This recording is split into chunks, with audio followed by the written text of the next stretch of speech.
ቀዳማይቲ መልእኽቲ ጳውሎስ ናብ ጢሞቴዎስ ቀዳማይን ካልኣይን ጢሞቴዎስን ቲቶስን እዞም መልእኽታት ናይ መገብቲ ወይ ጓሶት መልእኽቲ ተባሂሎም እዮም ዝፍለጡ። እዚ ስም ዝተዋህቦም ድማ ጢሞቴዎስን ቲቶስን ብኸመይ ቤተ ክርስቲያን ምሕላውን ምንክብኻብ ከም ዘሎም መምርሒ ስለ ዝህቡ እዩ። ጳውሎስ ካብ እስር ቤት ተፈቲሑ ምስ ወፀ ቲቶስ ኣብ ቀርጤስ ጢሞቴዎስ ድማ ኣብ ኤፌሶን ቤተ ክርስቲያን ብመሪሕነት ከገልግሉ አዚዝዎም ነይሩ እዩ። በዚህ መሰረት ሓደ ነጥብታት ተደጋጋሚ ይረአዩ። ቀዳማይ ስለ መድኃኒና እግዚአብሔር፣ ካልኣይ ስለ ጥዑይ ትምህርቲ አስተምህሮን እምነትን፣ ሳልሳይ ሐቀኛ መንፈሳውነት፣ ራብዓይ ስለ ኣብ ማእከል ዝነበሩ ክርክር፣ ሓሙሻይ ሐቀኛ ትኽክለኛ ሰብ ክቕበሎ ዝግባእ ቃል እዮም። ጳውሎስ ኣብ ቀዳመይ ደብዳቤኡ ንጢሞቴዎስ ብዛዕባ ኣብ መንጎ ክልቲኦም ዘሎ ርክብ፣ እዚ ድማ ጢሞቴዎስ ናይ እምነት ወዱ ንጳውሎስ ምዃኑ፣ በዚ ከኣኒ ብዛዕባቶም ሓሰውቲ መምሃራን የጠንቅቖ።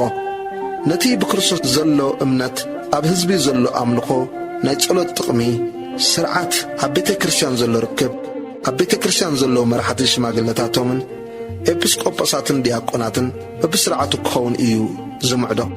ጳውሎስ ንነፍሲ ወከፍ ኦፊስ ዝመደቦ ድሕርቲ ነቶም ሓሰውቲ መምሃራን ከለልዮምን ክመልሶም ምስ ነገሮ ብምቕጻል ከመይ ገይሩ ግብራዊ ዝኾነ ጉስነት ክገልጽ ከም ዘለዎ ኣብ ልዕሊ መንእስያትን ዓበይትን ንሓያማትን ንመራሕቲ ንባሮት ብእምነቱ ጽኑዕ ክኸውን ብእሙንነት ከገልግል እዩ መኺርዎ። ዝተጻሕፈሉ ዕላማ መምርሕን መበራትዒ ንምሃብ ነቲ መንእሰይ ዝኾነ መራሒ ጢሞቴዎስ እዩ ተጻሒፉ። እቲ ቀንዲ ቃል ኣብዚ ቀዳማይ ጢሞቴዎስ ምዕራፍ 4 ቁጽሪ 12 ዘሎ ኮይኑ ነቶም ኣመንቲ ብቓል በካይዳ ብፍቕሪ ብእምነት ብንጽህናውን ኣርኣያ ኩኖም እምበር ነታ ንእስነትካ ሓደ እኳ ኣይንዓቃ። እዛ ደብዳቤ ብዙሕ ዝኾነ መልእኽታት እያ ሒዛ። ናይ ቤተ ክርስቲያን መራሒ ዲኻ ኣጸቢቕካ ሕሰብ። ጳውሎስ ዝነበሮ ርክብ ምስቶም መንእስያት ደቂ መዛሙርቲ ተጠንቂቖም ምምራሕን ምኽርን ክህቦም ከሎ ከምኡን ንርእስኻ ብምምዛን ጳውሎስ ከምቲ ኣብ ልዕሊ ዲያቆናትን ኤጲስቆጶሳትን ዝገበሮ መምዘኒ ብእምነትካ ንእሽተ እንትኾንካ ንጢሞቴዎስ ነቲ መንእሰይ መራሒ ከም ኣብነት ተጠቐመሉ። ናይ ጳውሎስ ሕይወት ኣሳእሰር ዝሰዓቦ እዩ ነይሩ። ስድራ ቤት ዘለዎኻ እንትኾንካ ድማ ኣብ ገዛኻ ዘሎ ነገራት ኣጸቢቕካ ርአ። ንቤትካ ከምቲ ናይ እግዚኣብሔር ፍቓድ ዶ ኣስተናቢርካዮ ብእሙንነት ግበሮ። ከምቲ ንጢሞቴዎስ ኣዲኡን ዓባዩን ኣብ ክርስቶስ ዝገበራሉ ንስኻ ድማ ንደቅኻ ከምኡ እሙን ኩን። ስለዚ ድማ እዩ ናይ ጢሞቴዎስ ኣገልግሎት ምኽንያት ንዓለም ለውጢ ዝኾነ።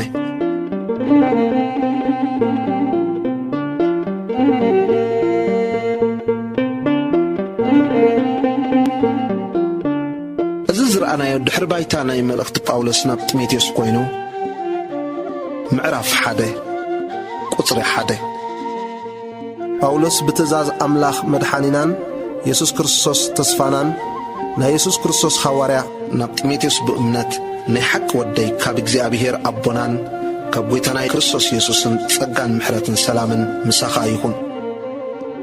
ካብ ናይ ሓሶት ትምህርቲ ምጥንቃቕ ቁጽሪ 3-4 እቲ ናብ መቄዶንያ ክኸይድ ከለኹ ገሊኦም ካልእ ምህሮ ከይምህሩ ወይስ ናብ ጽዋያትን መወዳእታ ናብ ዘይብሉ ቁጽሪ ወለድርታትን ከየድህቡ ክትእዝዝ፣ እዚ ኣብ ክንዲ እቲ ብመጋቢነት ኣምላኽ እሙን ምዃንሲ ዝበዝሕ ክትዕ የምጽእ ኢለ ኣብ ኤፌሶን ክትቅመጥ ከም ዝመዓድኩኻ ሕጂውን ከምኡ እብል ኣለኹ። እታ መደምደምታ ትእዛዝ ግና ፍቕሪ ካብ ንጹህ ልቢ ካብ ሰናይ ሕልና ካብ ልግሚ ዘይብላ እምነት እያ።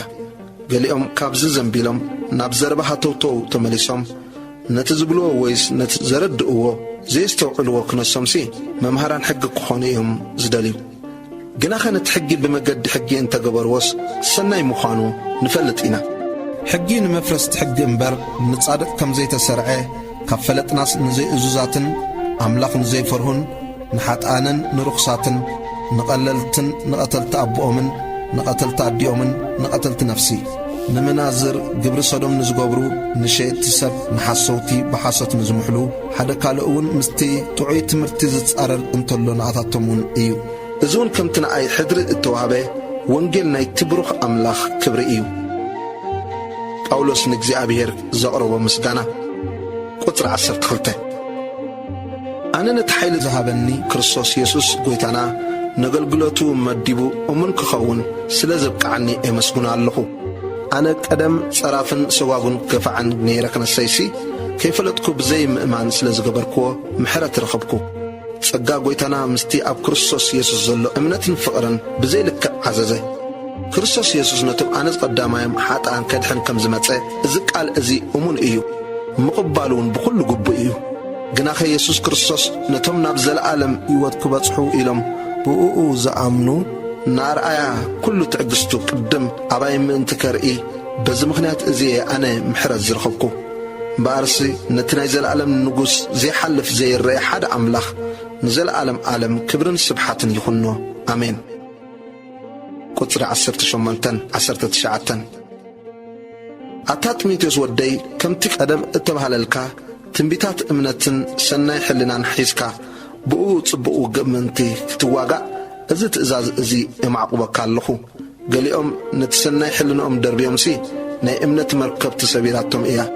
ካባታቶም ከይጸርፉ ምእንቲ ክቕጽዑ ኢለ ንሰይጣን ዝወፈኽዎም ሄማኖስን እስክንድሮስን እዮም።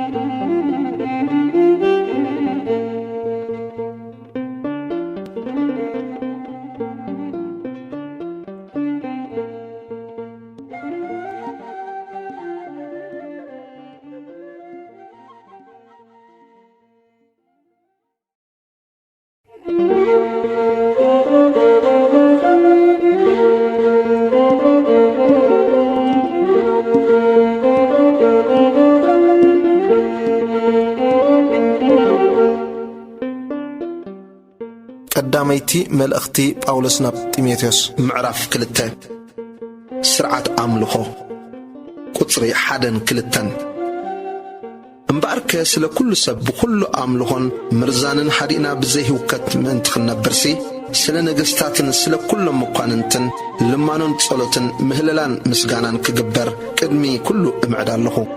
እዚ ኣብ ቅድሚቲ ኩሉ ሰብ ክድሕን ናብ ፍልጠት ሓቀውን ክመጽእ ዝፈቱ እግዚኣብሔር መድሓኒና ጽቡቕን ቅቡልን እዩ። ማለት ኣምላኽ ሓደ በይኑ እዩ እሞ እቲ ኣብ መንጎ ኣምላኽን ሰብን ዘሎ ማእከላይ እውን እቲ ሰብ ክርስቶስ ኢየሱስ ሓደ በይኑ እዩ። ብጊዜኡ ንዝኸውን ምስክር ንሱ ኣብ ክንዲ ኩሉ ክኸውን ኢሉ ነፍሱ በጃሃበ። ነዚ ነገር እዚ ከዓ ኣነ ኣዋጅን ሐዋርያን ሓቂ እብል ኣለኹ ኣይሕሱን እየ። ብእምነትን ብሓቅን መምህር ኣሕዛብ ንምዃን ተሸምኩ።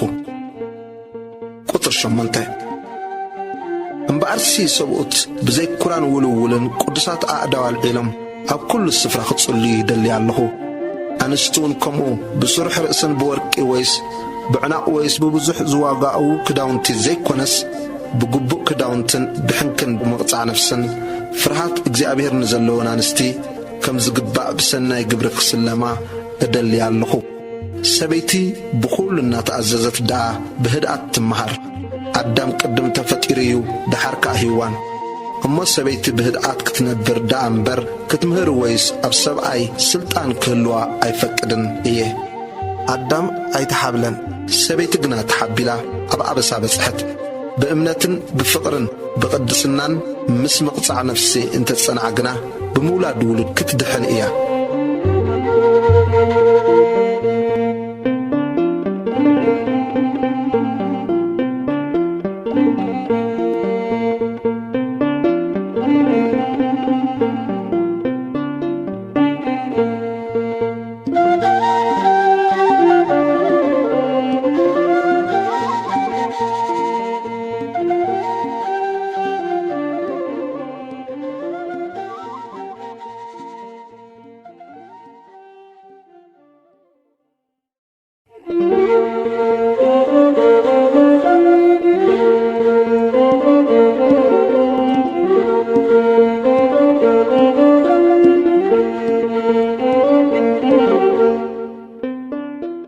ቀዳመይቲ መልእኽቲ ጳውሎስ ናብ ጢሞቴዎስ ምዕራፍ 3 መራሕቲ ቤተ ክርስቲያን ቁጽሪ 1 እዚ ቃል እዚ እሙን እዩ።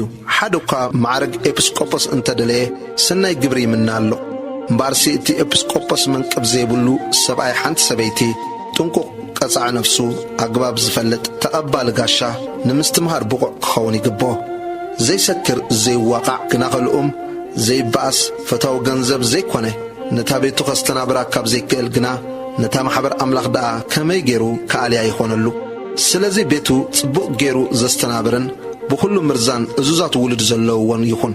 ተነፊሑ ናብ ፍርዲ ዲያብሎስ ምእንቲ ኸይወድቕ ሓድሽ ተኽሊ ኣይኹን። ኣብ ጸርፍን መፈንጥራ ዲያብሎስን ምእንቲ ኸይወድቕ ከዓ ካብቶም ኣብ ወጻኢ ዘለዉ ጽቡቕ ምስክር ክህልዎ ይግባእ። ብዛዕባ ዲያቆናት ቁጥር 8-9 ዲያቆናት እውን ከምኡ ነቲ ምስጢር እምነት ኣብ ንጹሕ ሕልና ሒዞም ረዘንቲ ሰብ ክልተ ልሳን ዘይኮኑ ብዙሕ ወይንን ንምስታይ ዘየድህቡ ርኹስ ረብሓት ዘይደልዩ ክኾኑ ይግባእ። እዚኣቶም እውን ቅድም ይመርመሩ መንቅብ ዘይብሎም እንተኾኑ ሽዑ የገልግሉ። ኣንስቲ እውን ከምኡ ረዘንቲ ዘይሓምያ ጥንቁቓት ብኹሉውን እሙናት ክኾና ይግባእ። እቶም ዲያቆናት ኣጸቢቖም ምስ ኣገልገሉ ዓብዪ ማዕረግን ብእምነት ኢየሱስ ክርስቶስ ብዙሕ ትብዓትን ይረኽቡ እዮም እሞ ሰብ ሓንቲ ሰበይቲ ደቆምን ኣባይቶምን ኣጸቢቖም ዘስተናብሩ ይኹኑ። ዓባይ ምስጢር ቁጥሪ 14 ናባኻ ቀልጢፈ ከም ዝመጽእ ተስፋ እናገበርኩ እዚ እጽሕፈልካ ኣለኹ። እንተ ደንግኹ ግና ኣብታ ቤተ ኣምላኽ ማለት ናይታ ሓቂ ዓንድን መሰረትን ዝኾነት ማሕበር ሕያው ኣምላኽ ከመይ ክትገብር ከም ዝግባአካ ክትፈልጥ እፈቶ ኣለኹ። ብሓቂ እቲ ምስጢር ኣምልኾ ዓብዪ እዩ። ንሱ እቲ ብስጋ እተገልጸ ብመንፈስ ጸደቐ ንመላእኽቲ ተረኣየ ኣብ ሕዛብ ተሰብከ ኣብ ዓለም ተኣምነ ናብ ክብሪ ዓረገ።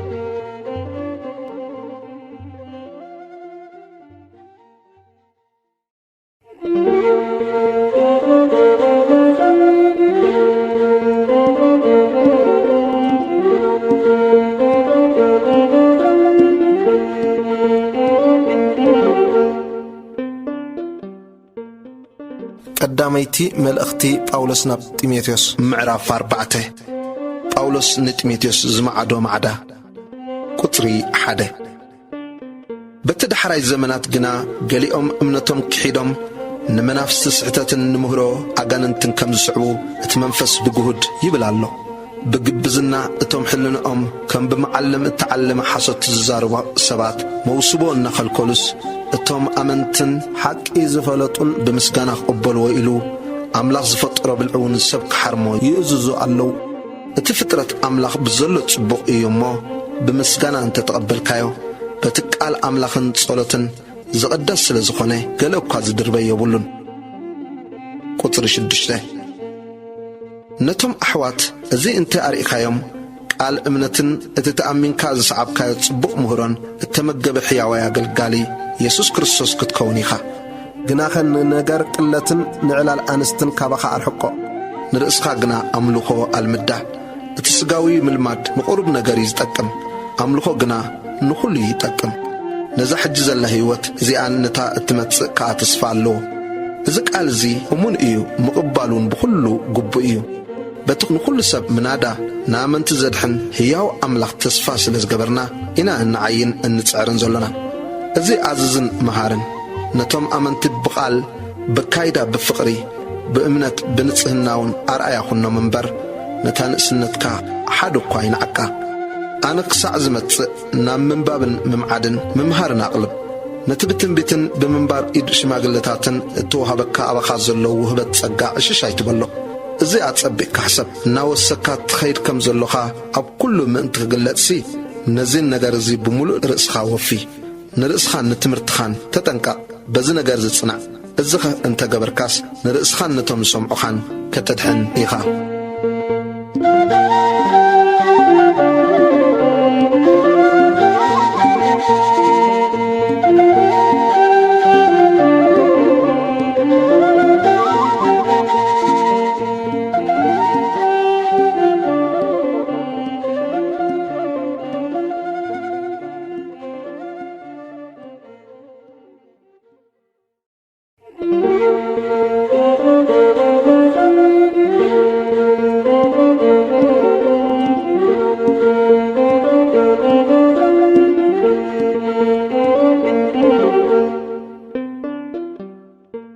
ቀዳመይቲ መልእኽቲ ጳውሎስ ናብ ጢሞቴዎስ ምዕራፍ 5 ጢሞቴዎስ ኣብ ካልኦት ዘለዎ ሓላፍነት ቁጽሪ 1 ንኣረጊት ሰብኣይ ከም ነቦ መዓዶም በር ኣይትዘብሓዮ ነተን መልእሰይ ከም ንሕዋት መዓዶም ንኣረገውቲ ኣንስቲ ከም ነዴታት ነተን ንኣሽቱ ኣንስቲ ከም ንኣሓት ጌርካ ብኹሉ ንጽህና መዓደን ነተን መበለታት ብሓቂ መበለታት ዝኾና ኣኽብረን ገለ መበለት ግና ደቂ ወይስ ደቂ እንታ ኣለውዋ እዚ ኣብ ቅድሚ ኣምላኽ ቅቡል እሞ ንሳቶም ቅድም ንስድራ ቤቶም ፍርሃት እግዚኣብሔር ከርእዩ ንወለዶም ወሬታ ክመልሱ ይመሃሩ እታ ንበይና እትነብር ተስፋኣ ኣብ እግዚኣብሔር እትገብር ብሓቂ መበለት ዝኾነት ግና ለይትን መዓልትን ብልማኖን ጸሎትን እያ እትጸንዕ እታ ሕንቀቕቲ ግና ብሕይወታ ከላስ ምውት እያ ብዘይ መንቅብ ምእንቲ ክኾኑስ እዚ ድማ ኣዝዝ ሓደ እኳ ነቶም ናቱ ምናዳግና ንስድራ ቤቱ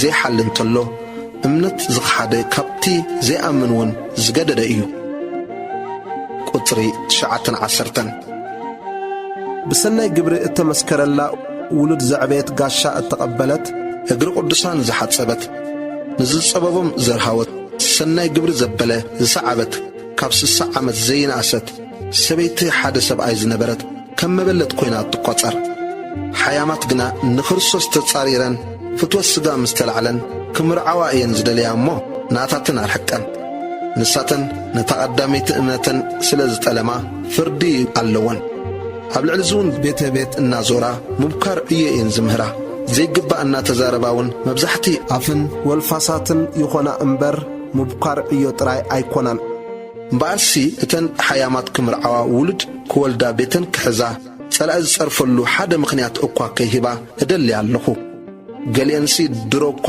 ዘንቢለን ደድሕሪ ሰይጣን ስዒበን ኣለዋ ንሓደ ኣማኒ ወይስ ኣማኒት መበለታት እንተ ኣለዎኦም በዓላቶም ይሕሎ ኢለን ነተን ብሓቂ መበለታት ዝኾና ምእንቲ ክትሓሊ ነታ ማሕበር ኣየኽብዱላ ቁጽሪ 17-18 እቲ ጽሑፍ ኣፍ እቲ ዘኽይድ ብዕራይ ኣይትእሰር ድማ ንዓያይ ውዕለት ይግብኦ ይብል እሞ ነቶም ጽቡቕ ዘገልግሉ ሽማግለታት ምናዳ ነቶም ብቓል ብምህሮን ዝጽዕሩ ዕጽፊ ክብሪ ይግብኦም እዩ ብናይ ሽማግለ ኸዓ ብምስክር 2 ወይስ 3 እንተዘይኮይኑስ ክሳ ኣይትቀበል ነቶም ሓጢኣት ዝገበሩውን እቶም ካልኦት ምእንቲ ክፈርሁ ኣብ ቅድሚ ኩሉ ግንሓዮም ተቐዳዲምካ ከይፈረድካን ሓንቲ እኳ በድልዎ ከይገበርካን እዚ ክትሕሉ ኣብ ቅድሚ ኣምላኽን ኣብ ቅድሚ ክርስቶስ ኢየሱስን ኣብ ቅድሚ እቶም ሕሩያት መላእኽትን የማሕጽነካ ኣለኹ ብታህዋኽ ኣብ ሓደ እኳ ኢድካ ኣይተንበር ኣብ ሓጢኣት ካልኦትን ኣይትጸንበር ንርእስኻ ብንጽህና ሓሉ ደጊም ስለ ከብድኻን ስለቲ ዝመላለሰካ ዘሎ ሕማምንሲ ሒደት ወይኒ ደኣ እምበር ማይ ጥራይ ኣይትስተ ሓጢኣት ገሊኦም ሰባት ግሁድ እዩ ናብ ፍርዲ ኸዓ ይቐድሞም ናይ ገሊኦም ግና ይስዕቦም እዩ ከምኡ ኸዓ እቲ ሰናይ ግብሪ ግሉጽ እዩ እቲ ዘይግሉጽውን ክስወር ኣይከኣሎም እዩ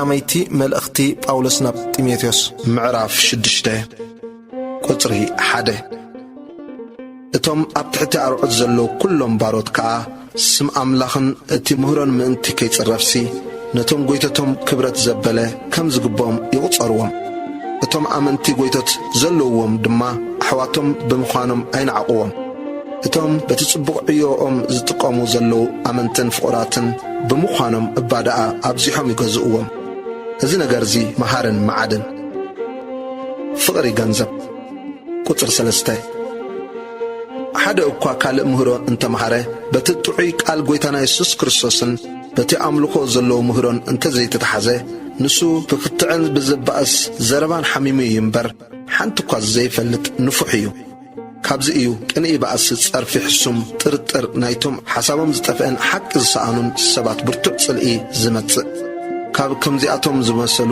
ረሓቕ እዚኣቶም ኣምልኾስ መጋብሮ ረብሓ ከም ዝኾኑ እዩ ዝመስሎም ግና ኣምልኾ ምስ ይኣኽለን ንምባል ዓብዪ ረብሓ እዩ ማለት ናብ ዓለም ሓንቲ እኳ የምጻናን እሞ ሓንቲ ክንወስድ ኣይከኣለናን እዩ ቀለብናን ክዳንናን እንተኣሎናስ ንሱ ይኣኽለና እቶም ክህብትሙ ዝደልዩ ግና ኣብ ፈተናን መፈንጥራን ኣብ ብዙሕ ንሰብ ናብ ምብራስን ጥፍኣትን ዘስጥሞ ናይ ዕሽነት ጉድኣትን ትምኒትን እዮም ዝወድቁ እቲ ፍቕሪ ገንዘብሲ ሱር ኩሉ ክፍኣት እዩ እሞ ገሊኦም ንኡ እናተመጣጠሩ ካብ እምነት ዘንበሉ ናብ ርእሶም እውን ብዙሕ ስቓይ ኣምፁ ጳውሎስ ንጢሞቴዎስ ትእዛዝን ምዕደን ከም ዝሃቦ ቁጽሪ 11 ኣታ ናይ ኣምላኽ ሰብ ንስኻ ግና ካብዚ ህደም እሞ ደድሕሪ ጽድቂ ኣምልኾ እምነት ፍቕሪ ትዕግስቲ ህድኣት ሰዓብ ጽቡቕ ገድሊ እምነት ተጋደል ነታ እትጸዋዕኻላ ኣብ ቅድሚ ብዙሓት ምስክር እውን ጽቡቕ ምእማን እተኣመንካላ ህይወት ዘለዓለም ሓዛ ክሳዕ ምግላጽ ጐይታና ኢየሱስ ክርስቶስ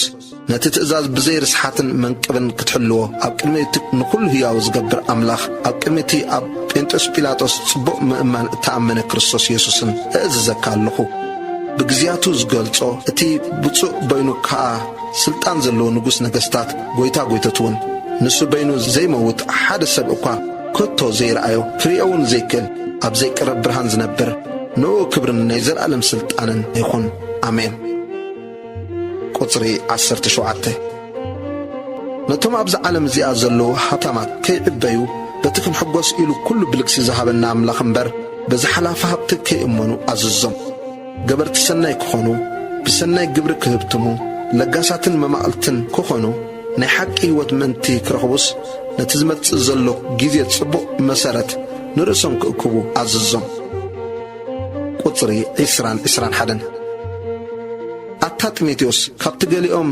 ተኣሚኖምዎ ካብ እምነት ዘንቢሎም ዘሎ ብሓሶትሲ ፍልጠት ተባሂሉ ዘሎ ርኹስ ሃተውተውን ክትዕን ረሓቕ ነቲ ሕድሪ እተውሃበካ ሓልዎ ጸጋ ምሳኻ ይኹን ኣሜን